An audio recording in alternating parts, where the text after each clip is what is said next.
Just when we thought we had the full story of Gene Hackman and Betsy Arakawa's final days, a shocking new twist has shattered the timeline we were given. Authorities initially told us that Betsy Arakawa died on February 11th from hantavirus, a rare disease linked to rodent exposure. But hold on, because facts now show Betsy reportedly made a phone call to a doctor the very next day, February 12th. If she was dead on the 11th, how was she still making appointments on the 12th? What does this mean for the official story of their deaths? And was someone trying to cover something up? Let's break it all down on the Anything History channel. The death timeline is falling apart. When news broke that Gene Hackman and his wife had passed, it seemed like a tragic but straightforward case. Betsy was reported to have died first, supposedly on February 11th. Gene, now alone and in failing health, passed just days later, possibly on February 18th.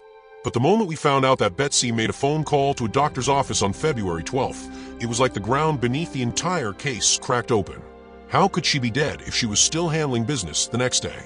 Dr. Josiah Child of Cloudberry Health, a Santa Fe medical clinic, confirmed that Betsy Arakawa contacted the clinic on February 12th.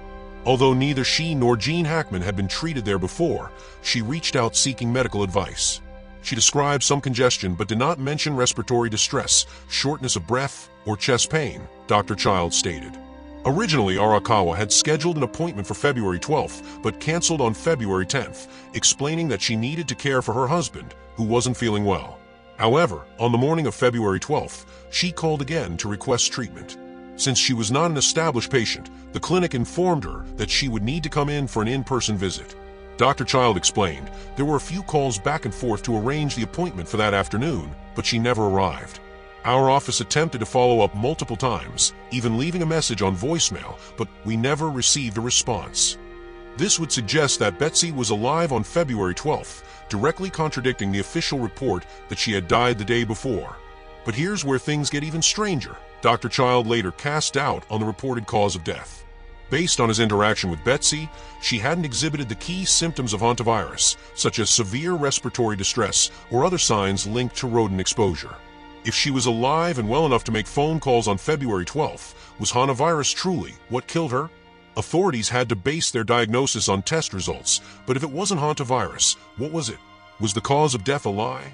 At first, officials stated that Betsy died from hantavirus pulmonary syndrome, a disease caused by airborne particles from rodent urine or droppings. But Dr. Child, the very doctor she contacted, isn't convinced. If she truly had hantavirus, why didn't she show its defining symptoms? His uncertainty raises serious questions. Was her cause of death misdiagnosed, misreported, or deliberately altered? If Betsy was alive on February 12th, then the entire public timeline of events is false. But why would someone lie? Was there something happening behind the scenes that the world wasn't supposed to know? And where was Gene in all of this? Here's where things get even stranger. By all accounts, Gene Hackman was already in rapid decline by the time Betsy was making these phone calls. If she then died shortly after, experts say Gene likely went through various stages of confusion and grief, maybe even trying to wake her up at some point before his condition caused him to become distracted or too overwhelmed to act. A process that likely repeated for days before he, too, collapsed and died. And a necropsy report also revealed that one of the couple's 3 dogs, which had been crated while recovering from surgery, died from starvation and dehydration. You have to wonder what silenced Betsy before she could ever get help. Authorities now have to consider a chilling possibility.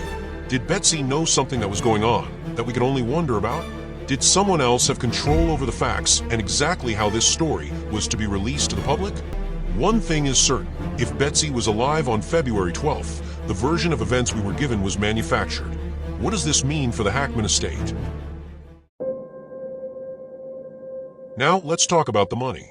I want you to hold on to your wigs because I'm about to blow you away. When it comes to the $80 million estate, the media, and even we've been guilty of definitely saying, Gene's children would get nothing. And if we're only looking at what was written in Gene and Betsy's will, that would probably be the case. But listen up.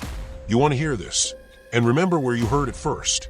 Betsy was the sole heir to Gene Hackman's estate.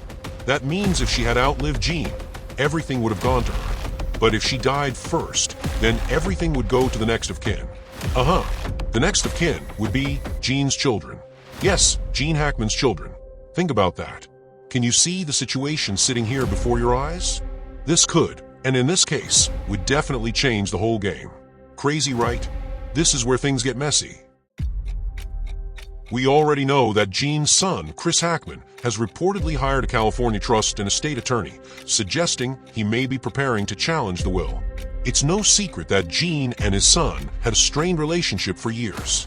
But if Chris believes that the truth about his father's final days is being covered up, he has every reason to fight.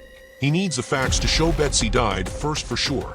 I mean, if he has facts that say Betsy actually passed away first, he and his lawyers would never need to contest Gene's final wishes in his will. And they wouldn't have to worry about Betsy's side having a say about his father's money. If any of Betsy's estate was going to be donated to charity, it would not include Gene's part. Only her stuff. Gene's will left everything to Betsy, but Betsy was dead, so Betsy could have never received anything, which leaves all of Gene's estate to the next of kin. New Mexico law would be in control, and this would fall under intestate succession laws. You see it now. If this death timeline issue leads to new legal action, it could turn into one of the biggest inheritance battles in Hollywood history. So what really happened? At this point, the official story is collapsing in real time. Did Betsy actually die on February 11th, or was she still fighting for her husband's care on February 12th? If the final decision on the actual death timeline cannot be conclusively figured out, then who died first would be a complicated matter to deal with. But as far as the will goes, the answer to the question would be the deciding factor in the whole probate case. And there's still even the chance that someone might even try to suggest that Betsy was actually still alive after Gene had died, which could happen. Man, we've got a big mess to tend to. There may be those who might be responsible for creating a false timeline, and you can see why it might happen. Wow, what's going on here? This could be a case of medical misreporting, or it could be something far more sinister. As more information comes out, we'll be watching every piece of this puzzle to see what really happened in the final days of Gene Hackman and Betsy Arakawa, or at least what they claim happened. One thing is for sure, this story is far from over. What do you think happened? Was Betsy really alive on February 12th? Could it have been even longer? Did she for sure die before Gene? Or is there even the possibility that Gene died first? Most of all, could the money involved in this estate have numerous people try and script the final narrative? And thinking sadly, is there a cover-up at play? Well, when big money is involved, nothing is improbable. Everyone stands to possibly gain a financial payoff here. And I mean everyone. We'd like to hear what you think. Drop your thoughts in the comments below. And if you want to keep up with the twists and turns of some of the biggest mysteries in the world's history timelines, make sure you're subscribed to the Anything History channel.